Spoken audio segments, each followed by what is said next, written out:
What's up, Steelers Nation? Before we dive deep into today's explosive topic, I just want to say, the Pittsburgh Steelers organization is working harder than ever to improve this team and bring winning football back to the Burgh.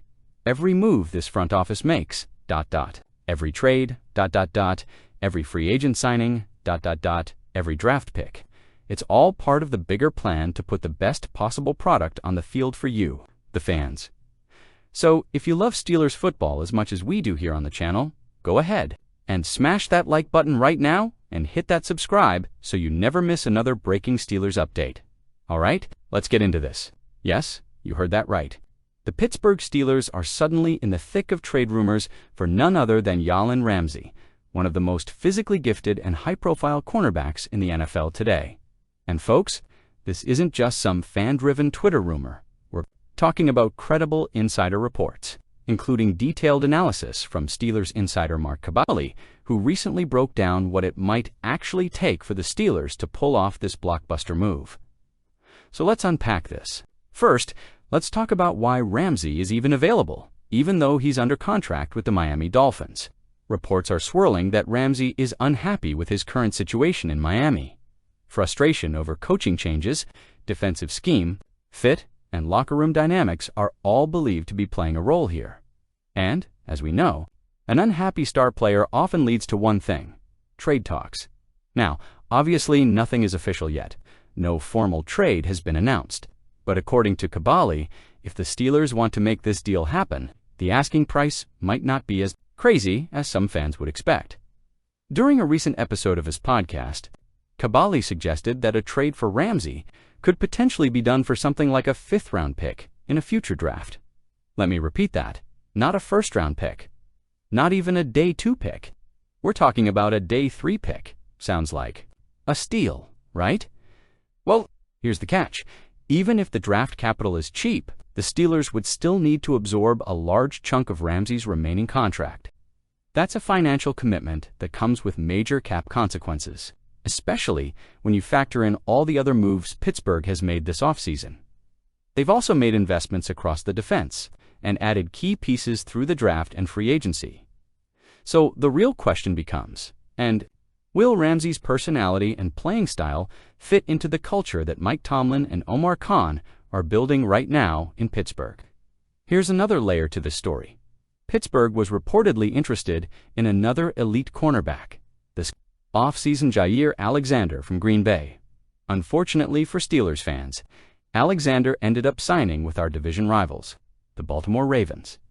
Yup, the Ravens pulled the trigger and added a star corner while we stood on the sidelines. So you have to ask, does missing out on Alexander make Pittsburgh even more motivated to go get Ramsey?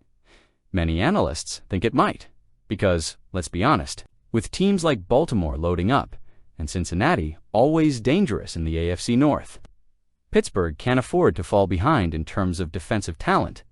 And now that we've laid out the trade speculation, let's pivot to the big financial picture surrounding this team. Because Steelers fans, the front office has more than just Jalen Ramsey to worry about. Watt wants a new deal. He's entering the final year of his contract. And with the way the edge rusher market has exploded thanks to deals like Myles Garrett's $40 million per year contract, it's clear that Watt wants to reset the market again. That means Pittsburgh has to be very careful with how they manage their cap space moving forward. And it doesn't stop there. During the same podcast, Kaboly dropped a pretty alarming take about another Steelers superstar. According to Kaboly, if the Steelers give Watt a massive new contract, they may have to start thinking about making tough decisions elsewhere on the roster in 2026, and Minkah could be at risk. Here's what Kaboly said. This may be the last time they have to do this for a while. What type of generational player do they have coming up in 2 or 3 years? Probably nobody. I think there's a better chance of Minkah Fitzpatrick getting cut than getting a $40 million deal next year. Whoa, that's a bombshell for Steelers fans who view Minkah as one of the key leaders of this defense. But again, this all comes back to simple math. You can't pay everyone, especially not when the salary cap is tight, and you're also trying to make a run at a guy like Ramsey. So where does that leave us? On one side, they have the chance to swing big, bring in an elite cornerback, and go Ellen for 2025 with Aaron Rodgers under center. On the other side, they risk making future seasons even more difficult when it comes to cap flexibility and roster building. For the past several years, we've all seen the same script playing out in Pittsburgh. Regular season competitiveness, moments of hope, and then, like clockwork, postseason disappointment. No playoff wins since 2016, and let's be real, fans have been vocal. Social media, radio shows, and YouTube comments have been filled with calls for major coaching changes, including a growing section of the fan base who've been openly questioning whether Mike Tomlin should remain the head coach. But once again, the Steelers front office stood by Tomlin. The head coach is still under contract through 2027. And no head coaching change is happening anytime soon. However, that doesn't mean there weren't some big shakeups on the coaching staff. Let's break it down. First, linebackers coach Aaron Curry left for the New York Jets. Then, in a much more surprising move, the Steelers parted ways with defensive backs coach Grady Brown. Fans were caught off guard by that one. Why? Because Brown had been a respected figure on Tomlin's staff since 2021. Gerald Alexander is back in Pittsburgh, taking over the role. For those who don't remember, Alexander was the Steelers' assistant defensive backs coach in 2022 and 2023 before spending last season with the Raiders. So why the change? Why move on from Brown? Why bring back Alexander? Well, thanks to Steelers insider Ray Fittipaldo, we finally have some clarity. During a recent appearance on 93.7 The Fan, Fittipaldo didn't hold back when explaining what happened behind the scenes. According to Fittipaldo, the coaching change was directly tied to the lack of development from Joey Porter Jr. That's right, here's what Fittipaldo said. Joey Porter Jr. has not developed the way they hoped he would as a number 32 overall pick in that draft. That's why Grady Brown is no longer here. Wow, that's a bold statement. Let's remember, the Steelers drafted Porter with the 32nd overall pick in the 2023 NFL Draft. He was considered by many draft experts to be a first-round talent who slipped into the second round. The expectations for Porter were sky-high from day one. And, to be fair, there have been flashes of brilliance. We've seen the length, the physicality, the willingness to take on top receivers. But the inconsistency has also been impossible to ignore. Too many penalties, especially for holding and illegal contact. Too many technique issues that should have been cleaned up by year two. And according to Fittipaldo's sources, Mike Tomlin and the coaching staff were not satisfied with Porter's progress under Grady Brown's watch. That's why they made the switch. The hope now is that Gerald Alexander, who already has a working relationship with Porter from his time as assistant DBS coach, can come in and help Porter take that next step. And folks, let's be clear, 2025 is a critical year for Joey Porter Jr. If he doesn't show major growth this season, his future in Pittsburgh could be in jeopardy. But it's not just about Porter. The Steelers also need development from other young defensive backs like Corey Trice Jr. After missing his rookie season with a knee injury, Trice is coming back hungry, and the Steelers desperately need him to emerge as reliable depth, if not more. So this coaching change, while unexpected, sends a clear message from the top player.